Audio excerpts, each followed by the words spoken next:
Kita bersama-sama, kalau dalam agama Islam istilahnya tafakur itu merenungkan apa yang telah kita perbuat selama ini, selama setahun ataupun yang lalu, kita perbarui dan mari kita menyongsong hari esok yang lebih baik lagi. Hadirin hadirat sekalian yang berbahagia, pada kesempatan yang mulia ini kami merasa ini adalah satu kehormatan, satu kebahagiaan berkumpul bersama di tengah-tengah umat Hindu Kalimantan Selatan. Karena kami melihat selama ini menjadi gubernur kurang lebih sudah 8,5 tahun tidak terasa. Alhamdulillah kita semua di Kalimantan Selatan ini umat beragama, alhamdulillah saling bergandengan tangan untuk membina suasana yang penuh dengan rasa persaudaraan di antara kita semua di Kalimantan Selatan ini. Untuk itu saya mengucapkan terima kasih yang sebesar-besarnya buat umat Hindu Kalimantan Selatan yang juga adalah bagian dari masyarakat Kalimantan Selatan. Hadirin yang berbahagia, kalau kita melihat Indonesia secara umum menyangkut tentang prosentasi penduduk miskin di Indonesia, kita melihat data secara nasional, penduduk miskin di Indonesia ini itu yang paling kecil itu adalah ibu kota DKI Jakarta, ibu kota kita Indonesia. Dan penduduk miskin yang terkecil yang kedua di Indonesia itu adalah Provinsi Bali. Jadi Provinsi Bali ini kurang lebih sekitar 4%, gitu, 4% penduduk miskin. Dan yang ketiga adalah penduduk miskin yang terkecil adalah Provinsi Kalimantan Selatan. Jadi sedikit di atas Bali. Kalau Bali 4%-an, kita mungkin 4,3% gitu.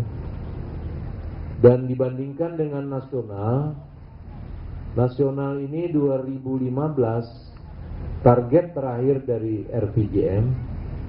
Jadi 2015 ini secara nasional di target RPJMN kita Indonesia ini secara menyeluruh itu penduduk miskin itu ditargetkan rata-rata nasional itu target penurunannya itu adalah 11%. Jadi dibandingkan apa yang sudah kita capai selama ini, Bali dan Kalimantan Selatan di bawah 5%, jadi sudah jauh di bawah dari apa yang ingin kita kejar di tahun 2015 ini.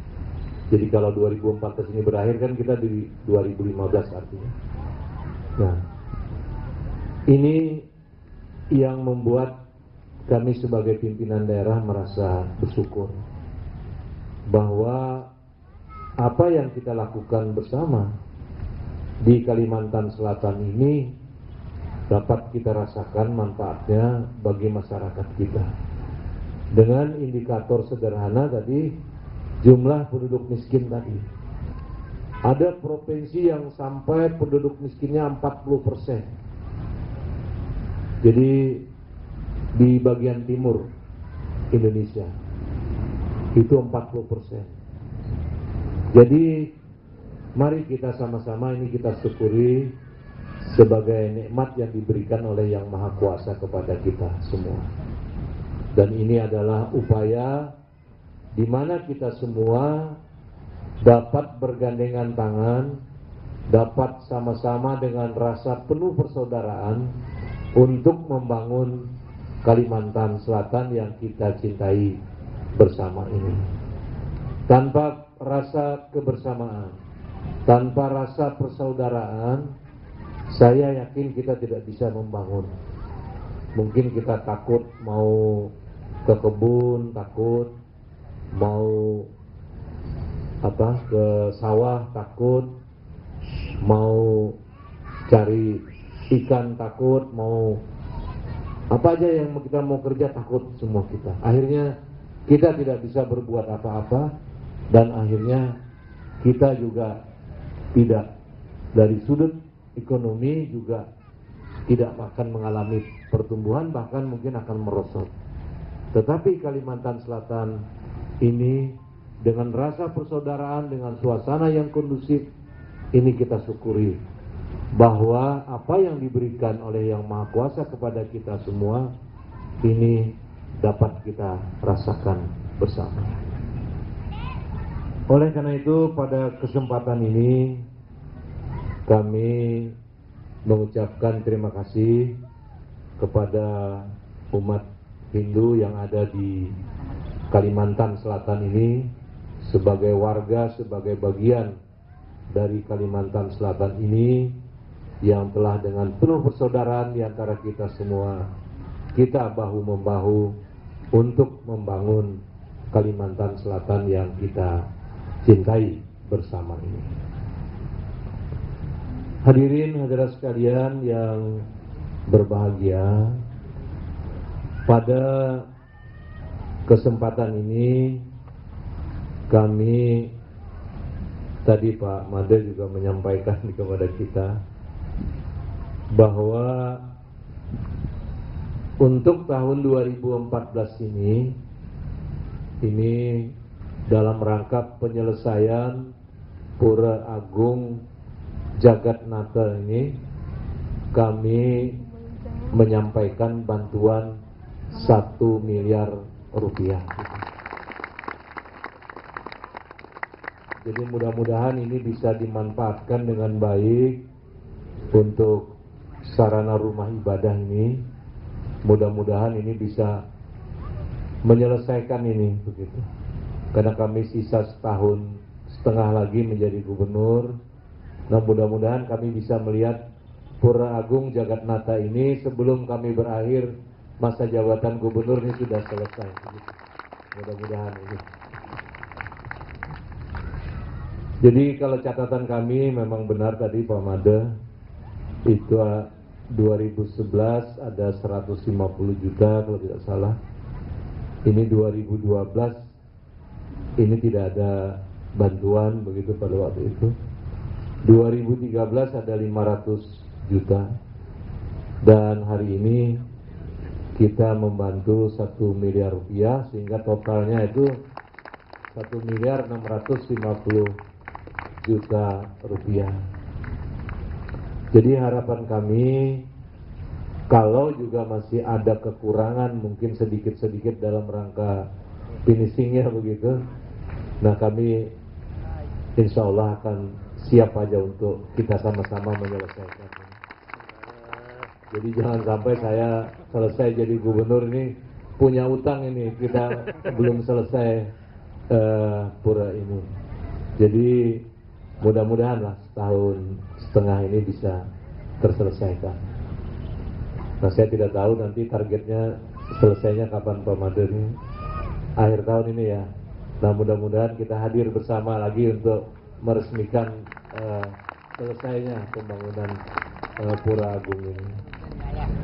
Hadirin hadirat sekalian yang berbahagia, karena tahun ini juga adalah tahun politik ya. Tahun politik, maka selaku gubernur kami menghimbau kepada seluruh masyarakat Kalimantan Selatan, termasuk warga masyarakat umat Hindu Kalimantan Selatan, untuk tahun 2014 ini mari kita gunakan hak pilih kita dengan sebaik-baiknya. Karena apa? Karena kita melihat selama ini Pemilu yang pertama di era reformasi itu tahun 1999.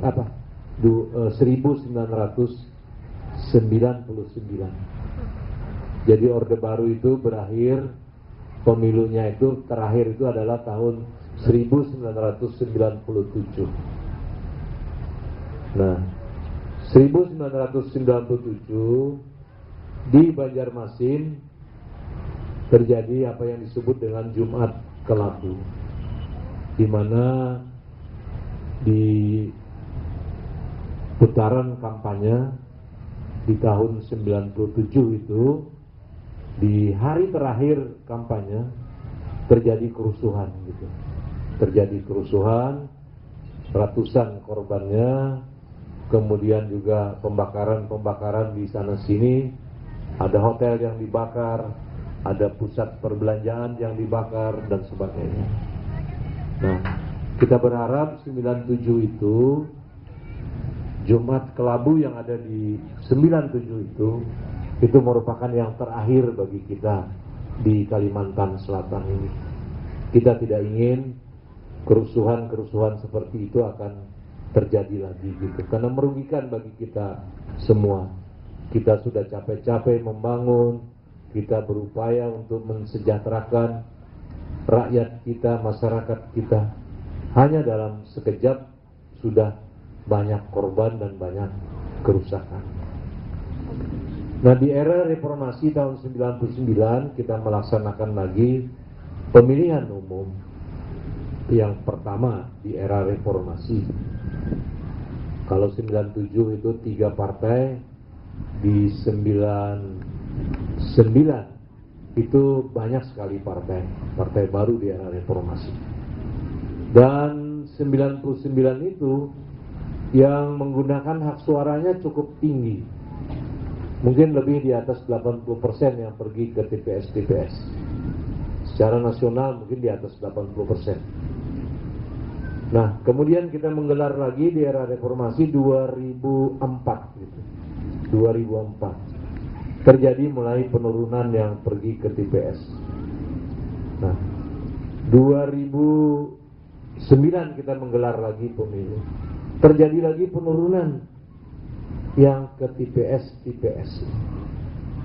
Dan kita melihat pemilu kepala daerah di berbagai tempat termasuk di Kalimantan Selatan terjadi penurunan yang berangkat ke TPS menggunakan hak suaranya, itu menjadi menurun begitu.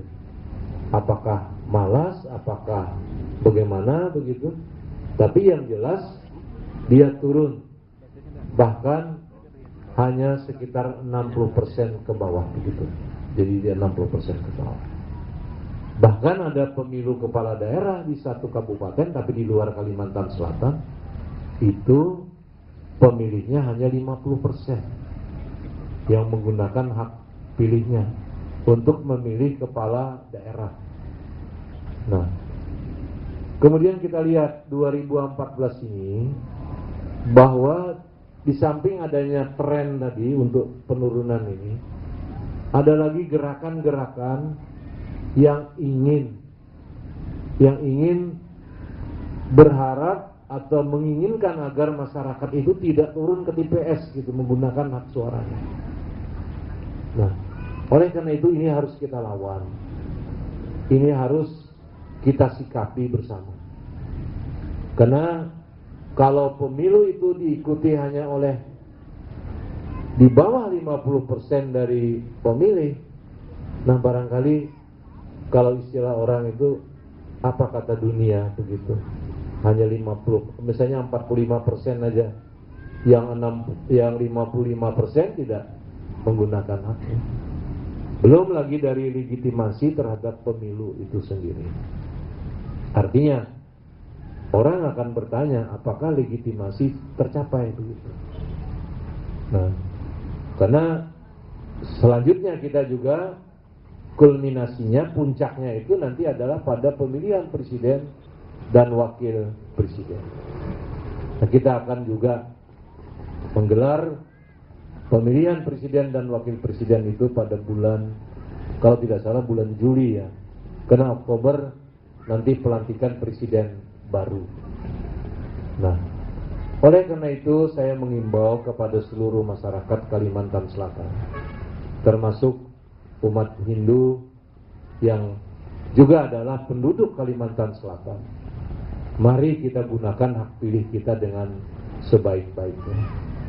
Mari kita turun ke TPS dengan sesuai dengan TPS yang ditentukan untuk kita semua.